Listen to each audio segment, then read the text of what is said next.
At 15, my mom kicked me out in a storm after my golden sister accused me of SEA and stealing her college savings. While the school treated me like trash, I collected proof. Then my sister's dealer got arrested, and her confession blew up everything she built. Hey, Reddit! My mom always played favorites with my sister, so I said nope, got out, built my own life, and moved on. But they weren't done with me yet. Before we get to that, let me start from the beginning. Name's Russell, 27 now. Work at a design firm doing sustainable farming equipment. Boring stuff until you realize tractors need to exist, and somebody's got to make them not suck. Got engaged last year to a girl who actually gets me. Life's decent these days. Wasn't always like this. Growing up, Dad managed a printing facility. Worked nights mostly. Mom stayed home until Eva and I hit middle school. Then she started doing part-time admin work at a dental office. Eva's 2 years older than me. Always was the golden child. I was the spare tire. The one you keep in the trunk just in case. 51 degrees. Rain coming down sideways. October in Michigan doesn't mess around. And standing on my front porch at 9 p.m. with nothing but a backpack and soaked sneakers when I was 15 years old, I learned exactly how fast your life can end without you dying. Sophomore year. That's when my sister Eva decided I made a convenient target. Through the living room window, I could see her on the couch with my mom, crying into tissues like she'd just survived something traumatic. My mom had that look on her face, the one where she's already decided who's guilty and who needs protecting. Eva was 17, 2 years older, and she'd spent our entire lives being the one who mattered. I was the spare, the one who ran cross-country and fixed things around the house and didn't cause problems. Dad worked nights managing a printing facility, so he wasn't home for the drama. Just me, Mom, and Eva's performance. Mom had always been like this with Eva, protective to the point of blindness. I think she saw herself in Eva. Same struggles with anxiety, same need for validation, same tendency to spiral when things got hard. Where I looked like Dad and acted like Dad, Eva was Mom's mirror. That made her worth saving. Made me expendable. The dynamic had been building for years. Every time Eva struggled with something, Mom swooped in. Failed a test? Mom called the teacher to dispute the grading. Got cut from the volleyball team? Mom complained to the athletic director about favoritism. Meanwhile, I'd bring home straight A's and Mom would glance at the report card, say, "Good job," and go back to whatever Eva crisis was happening that week. I learned early that being low maintenance meant being invisible. 3 hours earlier, I'd been at practice. Coach Williams had us doing hill repeats until my legs turned to jelly. Got home around 6:30, planning to shower and crash. Mom's Camry was in the driveway. Eva's room had music playing. Normal Wednesday. Then I walked into the kitchen and found Mom standing there with her arms crossed, face doing that thing where it goes tight and cold. "Sit down." I sat. Eva came in from the living room, eyes red, holding her phone like evidence. Mom didn't waste time. "Eva told me what you did, how you've been taking money from her account. Small amounts, thinking she wouldn't notice." The accusation landed weird. Too specific, but also too vague. "What are you talking about?" "Don't lie to me." Mom's voice went up half an octave. "She has proof, transactions, dates, everything." Eva pulled up her banking app, showed me the screen. Withdrawals over the past 2 months. 20 here, 40 there, 65 last week. Added up to around $300. I didn't do any of that. Then explain how money keeps disappearing right after you use her laptop. Eva's voice cracked perfectly. "You're the only one who knows my passwords." I didn't know her passwords. Didn't use her laptop. Hadn't touched her laptop in probably 6 months. Not since she got paranoid about privacy and started keeping it locked in her room. But the way Mom was looking at me, none of that mattered. She'd already written the story in her head. This is insane. Check the security cameras at wherever she withdrew it. Check her transaction history. I don't even have access to... You stole from your sister. Mom cut me off. Your own sister who's been saving for college. Do you understand how sick that is? Eva was crying harder now, really selling it. Academy Award performance. I watched her shoulders shake, watched the tears stream down her face, and something in my gut twisted, because I knew this girl. Knew when she was faking. We'd grown up in the same house. I'd seen her practice crying in the mirror before asking Mom for things. This was that, times 10. I tried 3 more times to explain it made no sense. That I had my own money from the bike shop where I worked weekends. That Eva's story had holes you could drive a truck through. Mom wasn't hearing it. Your father's on his way home. But I want you out of this house before he gets here. I will not have a thief under my roof. Mom, please just get out. She physically pushed me toward the door, threw my backpack after me, locked the deadbolt with a sound that felt permanent. Through the window, I watched Eva lean into Mom's shoulder, watched Mom stroke her hair and whisper things I couldn't hear. The scene looked rehearsed, like they'd practiced it. I stood there maybe 5 minutes before the rain started. Light drizzle at first, then heavy drops that soaked through my hoodie in seconds. My phone was at 11%. The garage was locked. The back shed had a broken latch but smelled like fertilizer and old paint. So I started walking. Our subdivision was the kind where everyone had security cameras and Ring doorbells and neighborhood watch signs. Nobody was watching now. Just empty streets and warm houses with families inside doing normal things. I passed the Henderson place where their porch light was on, and I could see through their window to where they were watching TV together. The whole family. Normal. Safe. Everything I'd thought I had 3 hours ago. I ended up at Riverside Park, sitting under the gazebo the Rotary Club built 3 years back. The bench was damp. Leaves had collected in corners, turning to mush. A jogger passed by with earbuds in. Didn't even glance at the soaked teenager sitting alone at 9:30 on a school night. My hands were shaking. Not from cold, from something deeper that felt like my body was trying to disconnect from what was happening. I kept replaying the scene in the kitchen. Mom's face, Ava's tears. The way neither of them had paused for even a second to consider I might be telling the truth. 15 years of being their son, their brother, and it counted for nothing against one accusation. I called Dad at 9:42. He answered on the third ring, voice tired. "What's up? I'm at Riverside Park. Mom kicked me out. Eva said I stole money from her, and Mom believed her without checking anything, and I need you to come get me." The words came out in a rush. Dad went quiet for 3 seconds. "Stay there. Don't move. I'm 20 minutes out." He made it in 14. His truck pulled up with headlights cutting through the rain. I climbed in, and the heat hit me like a wall. Dad looked at my face, my soaked clothes, the way I was shaking. "Tell me everything." So I did. The accusation, the banking app, Mom's immediate judgment, Eva's tears that didn't reach her eyes. Being locked out without a chance to defend myself. Dad listened without interrupting, his jaw getting tighter with every sentence. When I finished, Dad's hands tightened on the steering wheel. "Those withdrawals, you didn't make them?" "No. You have your own money." "Yeah. From the bike shop." "I don't need to steal from Eva." He nodded once. Decisive. "We're going home, and we're getting to the bottom of this tonight." The drive back took 4 minutes. Every second felt like building towards something. Dad walked through the front door like a man with a mission. Mom was still on the couch with Eva, looking comfortable. That comfort evaporated when she saw me behind him. "Greg, I told you... You told me there was an emergency. You didn't tell me you threw our son out in the rain without verifying a single fact." Mom stood up, defensive. "Eva showed me the proof. The transactions can be faked or misattributed. Where's her phone? Let's look at this proof." Eva clutched her phone to her chest. Dad held out his hand. "Either show me the actual evidence or admit you're lying. Those are your options." The silence stretched. Eva's eyes flicked to Mom, looking for backup. Mom stepped forward. "She doesn't need to prove anything to you. We know what happened." "No. You know what Eva told you. That's not the same thing?" Dad's voice stayed level. Calm.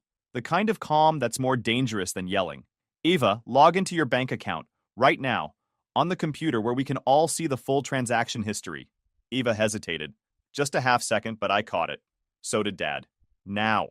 She moved to the kitchen table, opened her laptop with shaking hands. The login page loaded. She typed her credentials. The account summary came up. $743 available balance. Transaction history showing the withdrawals she'd mentioned. But when Dad clicked on the details, they showed ATM locations. "Which ATM did you use on October 8th? Eva blinked. "I don't remember. It was corner of Maple and 5th. That's 3 blocks from your friend Sienna's house." Dad pulled up Google Maps. "Show me where you were that day." He started clicking through more transactions. Each one had a location. Each one corresponded to places Eva had been according to her own social media posts. October 8th, 3 p.m. Photo at Sienna's house with caption, "Study Group." Withdrawal from ATM 3 blocks away at 3:17 p.m. October 15th, noon. Photo at the mall with friends. Withdrawal from mall ATM at 12:43 p.m. 3 more transactions. Same pattern. By midnight, the theft story was dead. That's when she pivoted. "That's not even the worst part." Her voice dropped. Got quiet. Scared sounding. "I only mentioned the money because I was trying to avoid bringing up the real reason I'm upset." Mom immediately shifted into protection mode. "What real reason?" Eva looked down at her hands. Started crying. Not the performance from earlier. This was different, more calculated. After practice last Tuesday, when everyone else had left, he cornered me by the equipment shed. The air went heavy, poisonous. I couldn't breathe. That never happened. You're lying. Eva's voice cracked. I have bruises. From where you grabbed me. She pulled up her sleeve, showing marks on her upper arm, yellowing at the edges but still visible. Old enough to look real, fresh enough to be convincing. Dad's voice cut through. What day was this? Last Tuesday. What time? After practice, around 5:30. Dad pulled out his phone. Last Tuesday, October 19th. Practice ended at what time? 5:15, I said. And where were you after that? Bike shop. I had a shift at 5:30. Worked until close. Dad called the bike shop. Put it on speaker. The owner, Rick, answered and confirmed I'd worked that entire evening. Clocked in at 5:27, worked until 9 p.m. closing. Never left. Ava's face went white. I meant the Tuesday before. I got confused. Dad didn't even blink. October 12th. That Tuesday, I picked him up from practice. We went to Home Depot. I have the receipt. Time stamped at 5:47 p.m. Every word in the room seemed to drop to the floor. Eva was trapped, but she didn't back down. The days blur together when you're traumatized. Mom grabbed onto this. Of course you're confused, sweetheart. Trauma does that. Dad looked at her for a long moment. Then he looked at me. Get your things. We're leaving. Greg, you can't just watch me. We loaded garbage bags into his truck in the rain. Clothes, school stuff, my running shoes. Mom stood in the doorway but didn't try to stop us. Eva stayed inside, watching from her bedroom window. I saw the curtain move when I looked up. Saw her face in the gap. She looked scared. Good. 20 minutes later, we were at a motel off the highway. Dad sat on the edge of the bed with his head in his hands. I'm calling a lawyer tomorrow. I wanted to feel relieved. Instead, I felt hollow. I woke up to voices through the motel wall. Muffled argument next door. The clock said 6:23 a.m. Dad was already up, sitting in the chair by the window with coffee from the lobby machine. The room smelled like burnt coffee and industrial cleaning products. Welcome to rock bottom. We need to go back, he said. Get the rest of your stuff before school. The house felt different in daylight. Colder somehow. Mom was in the kitchen making breakfast like it was any normal Thursday. Eggs and toast. The routine unchanged. She saw us walk in and her face did something complicated. Greg, I think we should all sit down and talk about this calmly. There's nothing calm about what happened last night. Dad's voice was flat. You threw your son out in the rain because you chose to believe a lie without checking a single fact. I was protecting Eva. She was upset. She showed me evidence. She showed you her own withdrawals and blamed them on him. That's not evidence. That's a story you wanted to believe. Mom's mouth tightened. She turned to me, and something in her expression softened. Real regret in her eyes. Russell, I'm sorry. I really am. I should have listened to you first. I should have checked everything before I reacted. I was scared for Eva, and I let that cloud my judgment. I know I hurt you, and I want to make this right. Can we please just talk about this? As a family? For half a second, I wanted to believe it. Wanted to think maybe she actually understood what she'd done. Then I opened my mouth. You didn't ask, I said. Mom blinked. What? You didn't ask for my side? You didn't check the ATM locations. You didn't look at Eva's posts. You just locked the door. The softness vanished. Her face hardened. I've apologized. I've admitted I was wrong. What more do you want from me? I didn't ask for anything. Then what's the problem? I'm trying to fix this and you're being difficult. I'm being difficult? Don't you dare take that tone with me. I am still your mother. Then act like it. The words came out harder than I meant them. Mom's face went red. Get your things and get out. If you want to live with your father and be disrespectful, fine. But don't come crying to me when you realize what you've given up. Dad started to say something, but I was already heading upstairs. The rest of my stuff fit in 2 duffel bags. Posters stayed on the walls. Trophies stayed on the shelf. I didn't want anything that reminded me of this place. Eva appeared in my doorway as I was packing. Still in pajamas. Hair messy. She looked younger without the performance. Can we talk? No. I didn't mean for this to get so out of hand. I kept packing. Didn't look at her. If you don't get out of my way, I'm going to walk through you. Her voice got smaller. Shaky. Different. Mom's going to find out about the other stuff. The real reason I needed money. When she does, it's going to be bad. That made me stop. Turn around.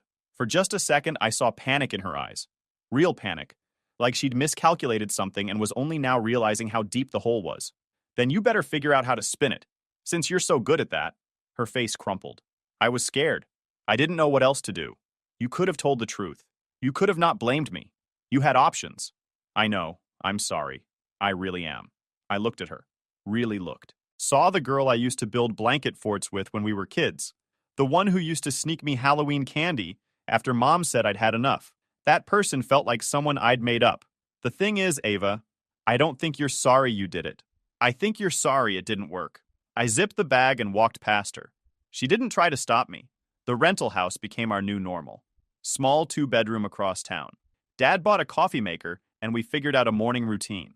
He'd make breakfast before his shift. I'd get myself to school. We'd compare notes over dinner about how the day went. It was quiet. Sometimes too quiet.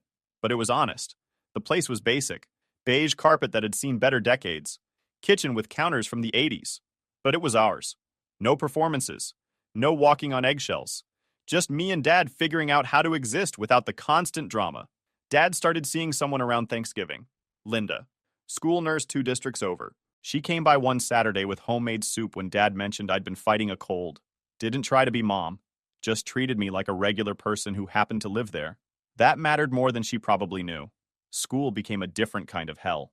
By Monday, everyone knew something had happened. The rumor started small. Ava's upset. Family drama. Russell moved out. Normal gossip. Then it evolved. I walked into first period and Jake wouldn't make eye contact. At lunch, the cross-country table had an empty seat where I usually sat. Nobody said anything. They just ate and talked around the space I used to fill. The silence was louder than any accusation. People I'd known since elementary school suddenly couldn't remember my name. Girls who used to say hi in the hallways crossed to the other side when they saw me coming. The social death happened fast. Wednesday afternoon, Mrs. Palmer called me to the counselor's office. Principal Hendricks was waiting by the window. The door clicked shut with a sound that felt final. Russell, we've received a formal complaint regarding your conduct with another student. She slid a paper across the desk. This is your notice of allegations. You have the right to respond in writing within 5 school days. I picked up the paper. Official letterhead. Clinical language. Allegation, on or about October 19th, 2021, at approximately 5:30 p.m., near the athletic equipment shed, Student A alleges that you engaged in unwanted physical contact of a sexual nature. Student A, not even using Eva's name, like they were protecting some anonymous victim from their dangerous predator, like we weren't siblings who'd grown up in the same house. The institutional language made it worse somehow. Turned me into a case file, a problem to be managed, not a person. This is about my sister lying to cover up stealing from her own account. You can verify everything with my dad. We have proof I wasn't even... We take all allegations seriously, Hendricks cut in, regardless of family relationships or competing narratives. Effective immediately, you're being removed from the cross-country team pending investigation. You're also subject to a no-contact directive with the complainant. She handed me another letter. Immediate suspension from extracurricular activities. Mandatory meeting with the district's Title IX coordinator. Failure to comply would result in expulsion. I walked out of that office and the hallway felt different. People moved away from me. Created space, like I was contaminated. That night, a customer came into the bike shop. Woman in her 40s. I'd seen her around school events. She took one look at me, turned around, and left without a word. Rick noticed. Pulled me aside after close. You okay, kid? Yeah. You need to talk about anything? Not really. He nodded. Didn't push. You're a good worker. I'm not going anywhere. I appreciated that more than I could say. Dad hired a lawyer named Patricia 2 days later. First meeting, she sat across from us with a legal pad and said 3 words that changed everything. Document. Everything. Now. She taught me to screenshot every lie, save every text, log every location with timestamps, build a timeline so detailed that even the fuzziest allegation would shatter against it. I started carrying a pocket notebook, wrote down where I was, when, who saw me, kept receipts from the bike shop, texts from Dad, photos with metadata intact, started treating my own life like a crime scene that needed evidence. The machine kept grinding. Eva's best friend Sienna posted an Instagram story about standing with survivors and believing women that didn't name me, but everyone knew who she meant. 200 likes in an hour. My cousin Trevor, Eva's age, popular, student council president, organized a survivor solidarity rally during lunch. Held it in the quad where everyone could see. Eva spoke about finding her voice and not letting fear silence her. I watched from the library window. 50 students showed up, held signs, chanted about believing survivors. Trevor stood at the front with his megaphone. Doing that thing he always did where he'd pause mid-sentence and scan the crowd to make sure people were watching. Everything was a performance with him. Every cause just another line on his college application. He'd quote famous activists he'd probably never read and end every speech with his hands pressed together like he was praying for all of us. Nobody mentioned my name. They didn't have to. Someone slashed both my bike tires 2 days later. Left them flat in the parking lot. Someone spray painted something on my locker that maintenance covered, but you could still see the outline through the new paint. Someone started a petition to have me expelled for the safety of female students. Got 300 signatures in 2 days. Trevor was behind most of it. Golden boy. Future lawyer. Moral crusader who decided I was the perfect villain for his hero story. Dad wanted to file charges. Patricia advised against it. They're trying to provoke you. Don't give them ammunition. So I took it. Absorbed the hatred. Became a ghost in my own school. The weeks turned into a blur of meetings with the Title IX coordinator, who asked the same questions in different orders, like she was trying to catch me in a lie. Forms to fill out. Statements to write. Each session felt like being on trial for something I didn't do. The coordinator would sit there with her clipboard, asking me to explain my whereabouts, my relationship with Eva, why I thought she would lie. Every question assumed guilt. Every answer was suspect. I started bringing Patricia to the meetings, just so I'd have someone who believed me in the room. Then one Saturday, a teacher from my old middle school saw me at the grocery store. Ms. Patrica. She'd taught me 8th grade English. Recognized me in the cereal aisle. Russell? Is that you? I nodded. She looked at my face. Something clicked. I heard about what's happening at the high school. The rumor mill. I didn't say anything. For what it's worth, I know you. I know the kid who stayed after class to help organize books, who turned in every assignment on time, who never caused problems. She paused. I don't believe it. Thanks. Hang in there. Truth has a way of coming out. She squeezed my shoulder and walked away. That kindness kept me breathing for another week. The thing about lies is they require maintenance, energy, constant reinforcement. Eventually, liars get tired. Eva started slipping in November. Her Instagram stories showed her at parties, laughing, dancing, looking anything but traumatized. She posted photos from a concert with the caption, "Finally feeling free again." Patricia caught it first. Sent the screenshots to Dad with a note. Your daughter's behavior doesn't match someone experiencing trauma. Save everything. Then the ATM surveillance footage came through. The bank had dragged their feet for weeks, but eventually delivered. The footage showed Eva at every location on every date she'd blamed on me. Alone. No signs of coercion. Just a girl withdrawing her own cash. The theft accusation was officially dead. Eva's response? Ignore it completely. Focus exclusively on the assault narrative because that one was harder to disprove. But the cracks were showing. Sienna posted something on TikTok in early December. Deleted it 20 minutes later, but Patricia had already screenshot it.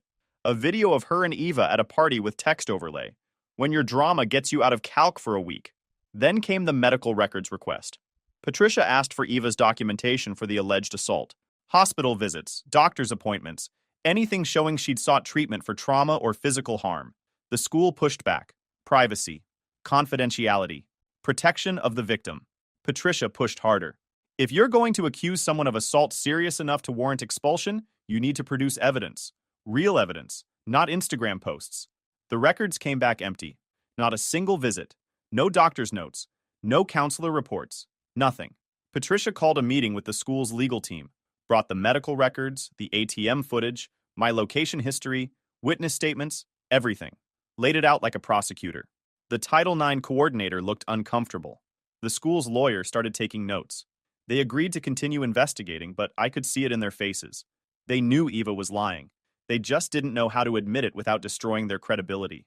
The school kept dragging its feet, scheduling follow-up meetings and requesting more documentation like they were hoping the whole thing would just go away on its own. Each week they'd ask for one more piece of evidence, one more witness statement, one more timeline verification. Classic bureaucratic stalling. They'd painted themselves into a corner by taking Eva's side so publicly, and now backing down meant admitting they'd nearly expelled an innocent kid. Then, before they could finally land on an outcome, the real story broke. Eva's boyfriend got arrested. Guy named Jordan, 22 years old, dealing pills out of his apartment.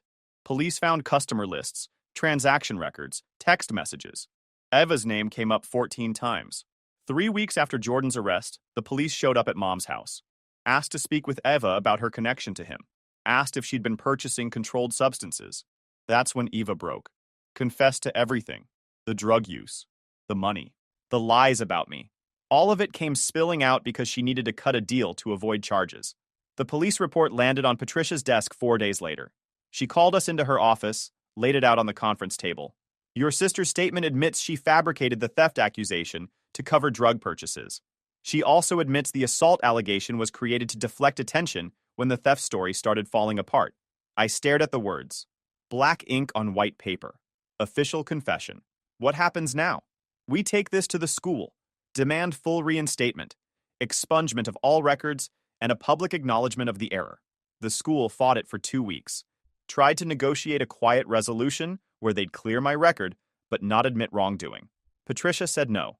Public acknowledgement, or we go to the media and the school board. They caved. Principal Hendricks read a statement at an all-school assembly. Brief, sterile.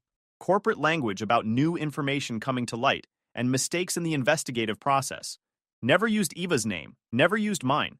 Just vague words about ensuring fairness moving forward. The assembly was mandatory. Everyone packed into the gym.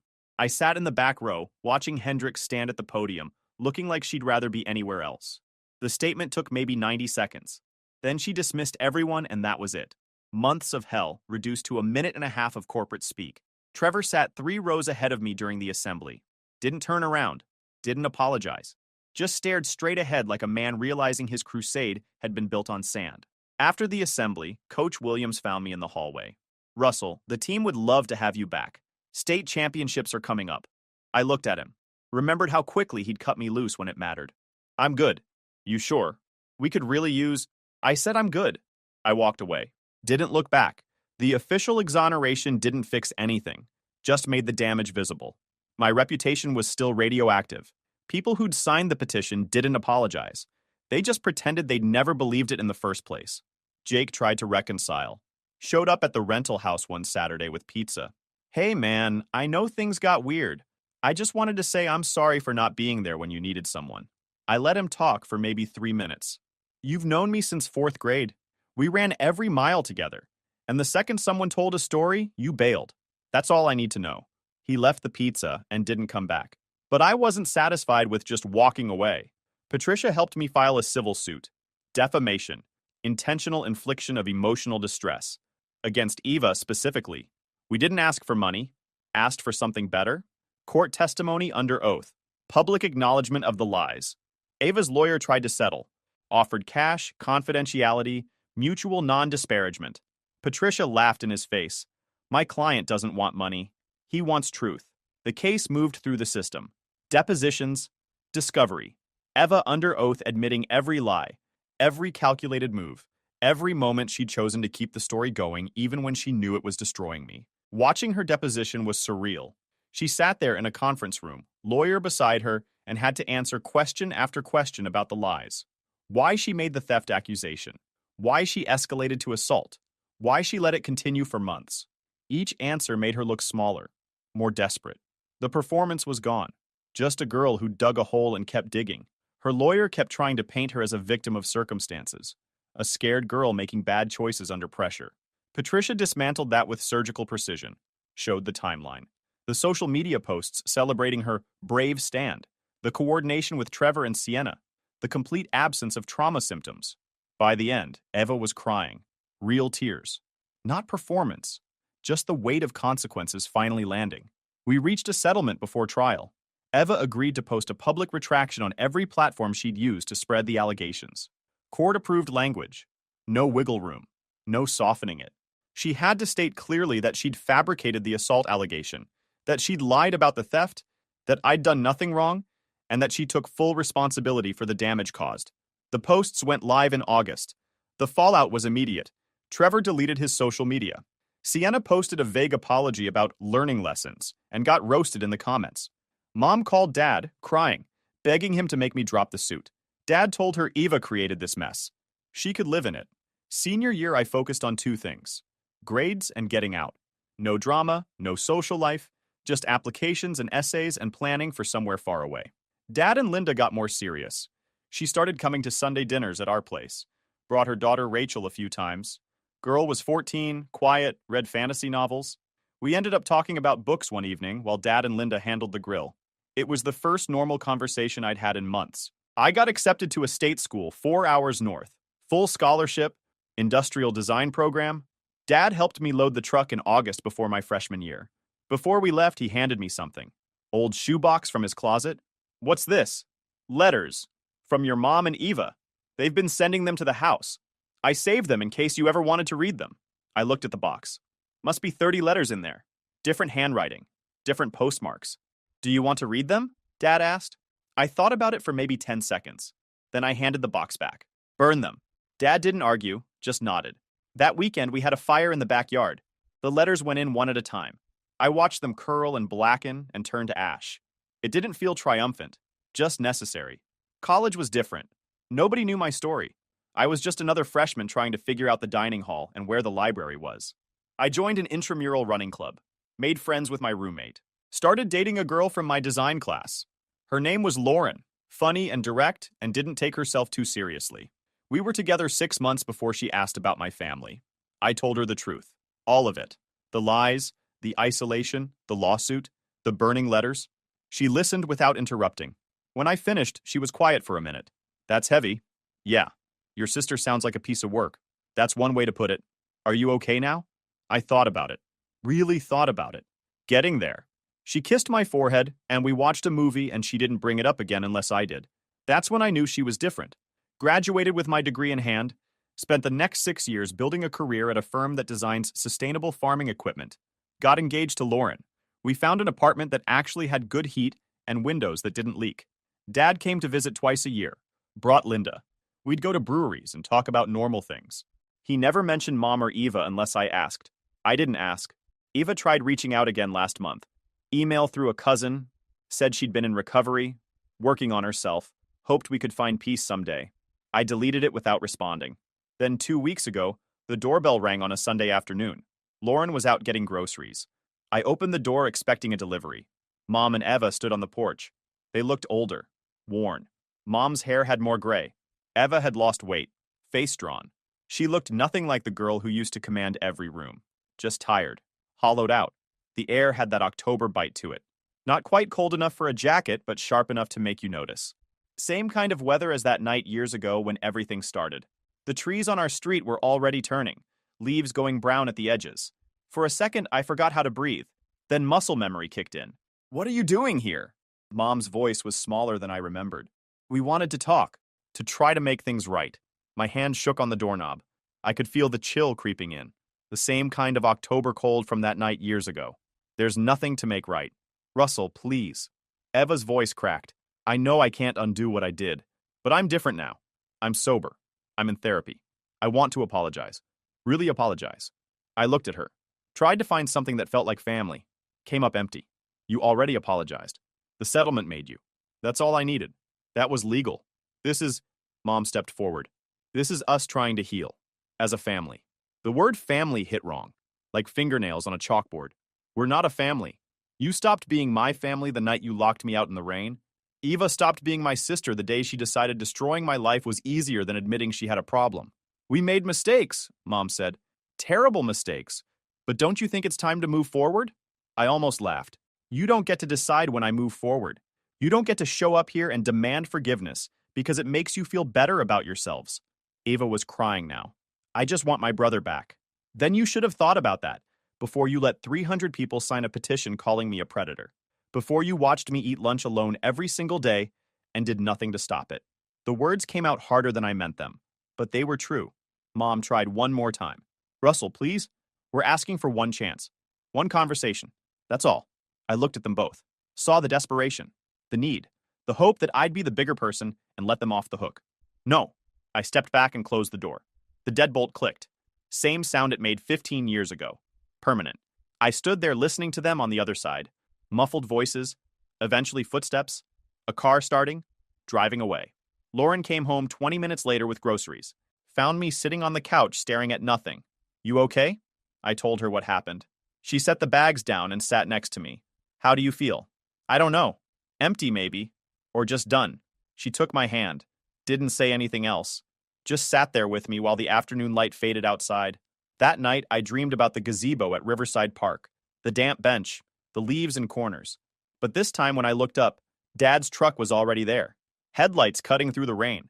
I woke up around 3 a.m. Lauren was asleep next to me. The apartment was quiet, safe. I got up and walked to the window, looked out at the street below. No cars, no people, just streetlights, and the kind of peace that comes from knowing you don't owe anyone your pain. Some bridges don't deserve rebuilding. Some people don't earn second chances. Eva made her choices. Mom made hers. I made mine. If you enjoyed this video, please hit that subscribe button. It really helps the channel and help us bring you more and better stories. Thanks.